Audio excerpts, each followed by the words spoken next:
ನೈಸರ್ಗಿಕವಾಗಿ ಗುಡ್ಡದಲ್ಲಿ ಆನೆ ತಲೆ ಕಾಣ್ತೈತೆ ಅನ್ನೋದಕ್ಕೆ ಆಗಿನ ಬ್ರಿಟಿಷ್ ಅಧಿಕಾರಿಗಳು ಅದನ್ನು ಗಮನಿಸಿ ಎಲಿಫೆಂಟ್ ಹೆಡ್ ಸೀನ್ ಸೆಟ್ ಅಂಥೇಳಿ ಹೆಸರಿಟ್ಟರು.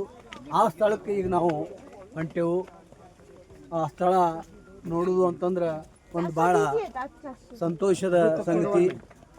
ಈ ಸ್ಥಳ ನೋಡುವುದು, ಈ ಸ್ಥಳ ವೀಕ್ಷಣೆ ಮಾಡೋದು ಅಭೂತಪೂರ್ವವಾದ ವಿಚಾರಗಳನ್ನು ನಮ್ಮ ಕಳ್ಳಿಮನಿ ಗುರುಗಳು ಹೆಂಗೆ ಹೇಳ್ತಾರ ಅಂತಂದ್ರೆ ನೋಡು, ಇಲ್ಲಿ ರಾಮನ ಬಿಲ್ಲು ಬಾಣ ಹಿಡ್ಕೊಂಡು ನಿಂತಂಥ ರಾಜಸ್ಥಾನದ ನಮ್ಮ ಗೆಳೆಯರು ನಮ್ಮ ಮಧ್ಯದೊಳಗೆ ನಾವು ಹೊಂಟೆವು. ಹಿರಿಯ ಸಾಹಿತಿಗಳಾದ ಸಿದ್ಲಿಂಗ್ ಮನಳಿ ಸರ್ ನಮ್ಗೆ ಆ ಎಲಿಫೆಂಟ್ ಹೆಡ್ ಬಗ್ಗೆ, ಇಲ್ಲಿ ನಿಸರ್ಗದ ಬಗ್ಗೆ, ಇಲ್ಲಿ ಪ್ರವಾಸಿಗರ ಬಗ್ಗೆ ಒಂದಿಷ್ಟು ಮಾತುಗಳನ್ನು ಹಂಚ್ಕೊಳ್ಳೋದ್ರ ಮುಖಾಂತರ ಈ ಮುಂದಿನ ವಿವರಣೆಯನ್ನು ಅವ್ರು ಕೊಡ್ಬೇಕಂತ ಹೇಳಿ ಅವರಲ್ಲಿ ನಾನು ಕೇಳ್ತಾ ಇದ್ದೇನೆ.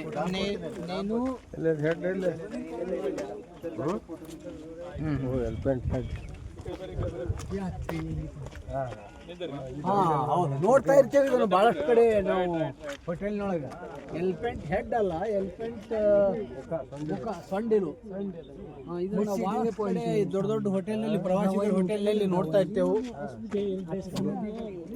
ನೋಡ್ರಿ, ಇದು ಮಳೆಗಾಲದಾಗ ಫುಲ್ ಗ್ರೀನ್ ಇರ್ತದೆ. ಈಗ ಎಲಿಫೆಂಟ್ ಹೆಡ್ ಆನೆ ಸೊಂಡಿಲು ನಿಸರ್ಗದ ಮಧ್ಯದಲ್ಲಿ ಹೆಂಗೆ ಕಾಣ್ತದೆ ನಮಗೆ.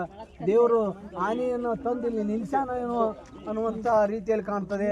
ಆ ಹರಿಯುತ್ತಿರುವ ನದಿ, ಬಹಳ ಸುಂದರವಾದ ಕಣಿವೆ, ಈ ಎಲ್ಲ ಮಧ್ಯದಲ್ಲಿ ಒಂದು ಸುಂದರವಾದ ಫೋಟೋವನ್ನು ತಕ್ಕೊಳ್ಳೋಣ. ಬೇರೆ ಬೇರೆ ರಾಜ್ಯದ ಪ್ರವಾಸಿಗರು ಜೊತೆಗೆ ಬೇರೆ ಬೇರೆ ದೇಶದ ಪ್ರವಾಸಿಗರು ಕೂಡ ಈ ಒಂದು ಸ್ಥಳಕ್ಕೆ ಆಗಮಿಸ್ಯಾರ. ಅವರ ಮಧ್ಯದಲ್ಲಿ ನಾವು ಎಲಿಫೆಂಟ್ ಹೆಡ್ಡನ್ನು ನೋಡ್ತಾ ಇದ್ದೆವು.